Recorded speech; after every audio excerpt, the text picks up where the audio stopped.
Collins for BrutusMonroe. Today we're going to create this welcome home card. Let's go over the products I use. From the inspiration box I have the stamp set, which is called Welcome Home. This is a 30-piece set. This is a nice big stamp set. This is 6x8 and it contains quite a bit of florals and foliage, a large door here, and some sentiments. Now this door can be used alone or along with some of the foliage like the wreath to create a nice and welcoming card. So we have our sentiments that read welcome home, congrats, home sweet home, and etc. Today I'm just going to use some of the foliage from this card, from the stamp set. Some of these sprigs, the acorn, and the pine cone. It has two pine cones, a small and a large. Same thing with the acorns, there's a small one and a large one. Alright, so there are coordinating dies for this set. I'm going to use the coordinating dies for the pine cone, the acorn, and the sprigs that I'll be using. I have those removed because I used them. This is just a little tray I used to hold them. It's a magnetic tray. But you have all of them except, I believe, your sentiments are included in the die set, which is correct. You have all the images. I'm also going to be using this stencil. It's called Circles, and a Chroma mist in blue violet. So I have everything pre-colored and cut ahead of time. So now for our card base, I have a Mama's Cardstock card base, which is nice heavyweight. I have some layering cardstock in this dark blue. It's not quite navy, but it's quite dark blue. A white panel cut from Your Mama's, and I'm cutting these into smaller strips. I'm going to just layer these across my card. For this gray cardstock, this is medium weight at 65 to 80 pounds. That's where I use our stencil. I use the stencil instead of regular stencil use. I use it to emboss. And that's so easy, and you get quite a bit of mileage out of your stencils when you use them in different ways. To emboss, I just use this rubber mat, and mine is old. I've had it forever, so mine is black. For the more current ones, you can find they're like a nice tan color. And this is a sandwich you create to emboss. You use your rubber mat, your cardstock, and then your stencil on top. For the demonstration purposes, I have a white piece of cardstock in here just so you can see. Then you run it face down through your die cutting machine. You use whatever sandwich you need or masking you need to run it through your die cutting machine. So you need that rubber mat, and then all your plates and whatever, and run it through your die cutting machine. It's that simple, and then you can use any of your stencils to emboss with. Alright, so let's jump into creating our card. Well, actually, let me show you our images, then we'll jump into creating our card. So I went ahead and, like I said, stamped and colored and die cut all of our images. I've colored the images with Copic Markers. And here are our sprigs, and them in shades of blues or blue-grays. And our sentiment, I went ahead and stamped using our Raven Detail ink, and then I fussy cut it, and then I matted on some of the blue cardstock, and I fussy cut it again, so that we have it like cut out of our sentiment. There's our pine cones, not pine cones, what are those? Acorns, and then I have some pine cones on the side. And I did more than I stamped and colored more of the images than I will use, but I'll just use them for another project. Like I said, I use my Copic markers to color these, but you can use any medium you like to color your images. You can even use our aqua pigments to color your images.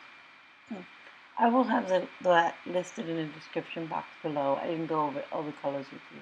Just wanted to show you really quick. And then I have some sequins for finishing touches. So now let's jump into creating our card.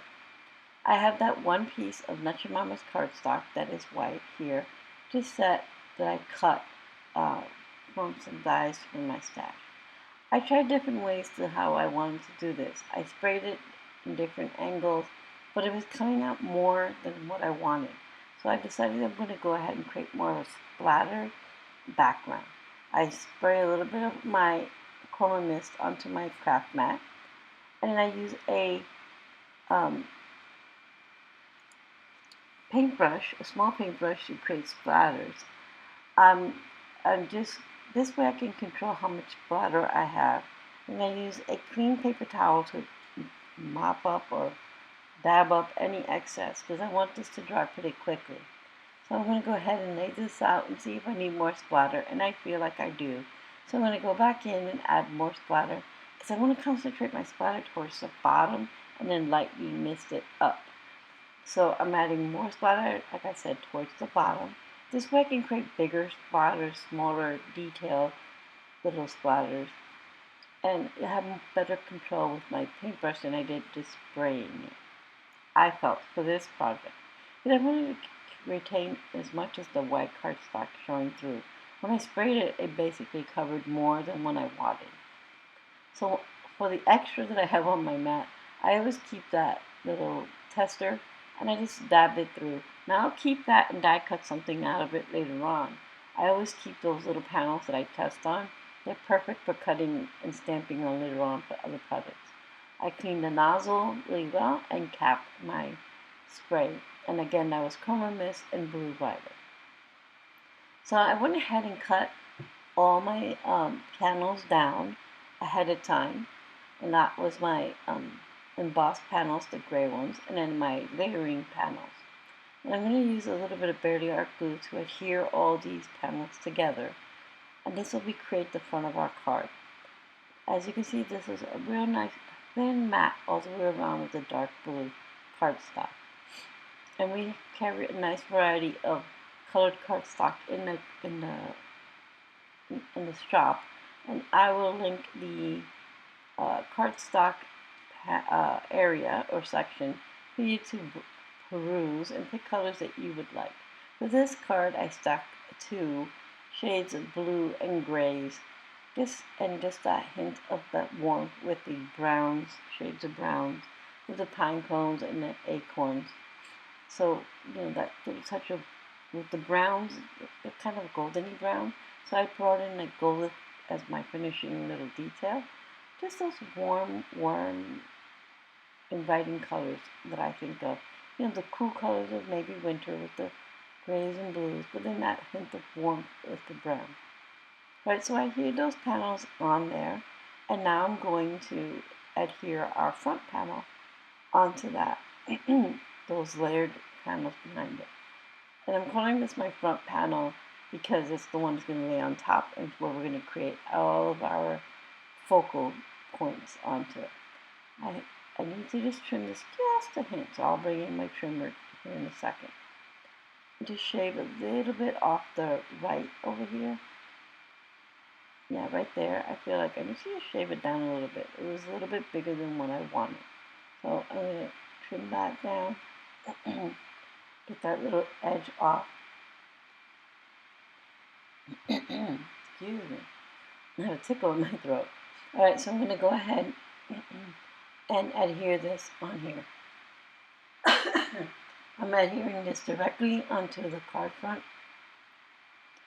And then because I will be popping up our images. So I got that on there. I'm going to bring in our images. And I have foam adhesive behind the little acorns, the larger ones, and the little tiny ones that I have for the top. All the sprigs will be adhered flat. I also have some foam adhesive behind our sentiment. So this is more or less how I'm going to arrange it. Get my pine cones out. I'm going to arrange the sprigs of 3 on the bottom, our pine cones, and then our acorns on top. And then a sprig towards the top with our little acorn on the top. I'm going to go ahead and remove all the backing off all my foam adhesive right now, so I'll get that all out of the way. So I'm going to arrange this sort of like this. My pine cones, and then my acorns.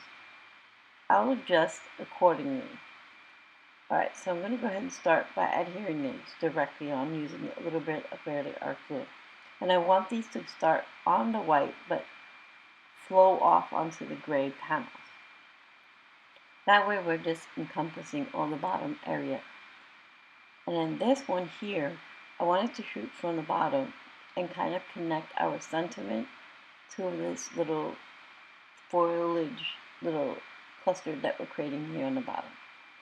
Once I have that all done, now I can play around with my pine cones. Now I fuss with these. I put them towards the top. I'm like, nope, I don't like that. I move them around, and then I decide to lay them outward like this, and I like it the best.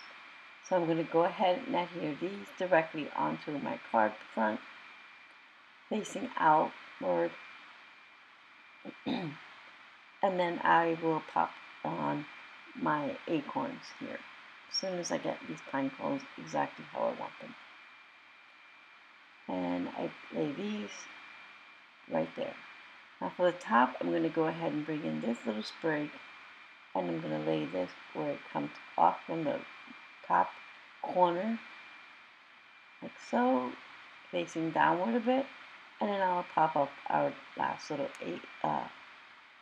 acorns up there.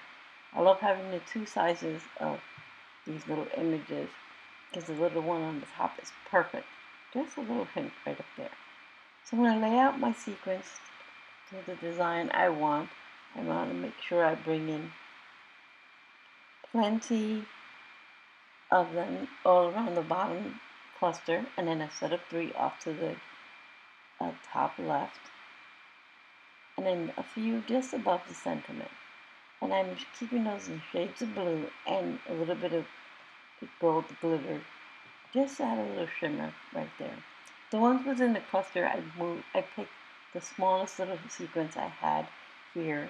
I have 2 in the gold. It's like a coppery gold looking, and then one in a blue glitter, which I repeat just above our sentiment. So then I'm going to use a little bit of Barely Art, create my little dots of glue, and then I'll go ahead and start placing those down, the sequence down on top. I like to arrange them first, just so I have an idea of where everything's going to go. Then I put little dots of glue and just pop in or drop in the little sequence.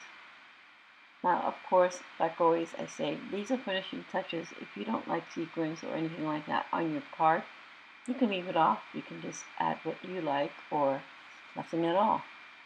So our card is complete. As you can see, the little chroma mist just shows through that little bit of splatter. It's just enough. It's a nice way to incorporate splatter into your card without it being overwhelming. So we used the Welcome Home stamp and dies, the circle stencil, and our chroma mist along with our images to create this card today. Like always, I'll have everything listed in the description box below. Thank you for being here.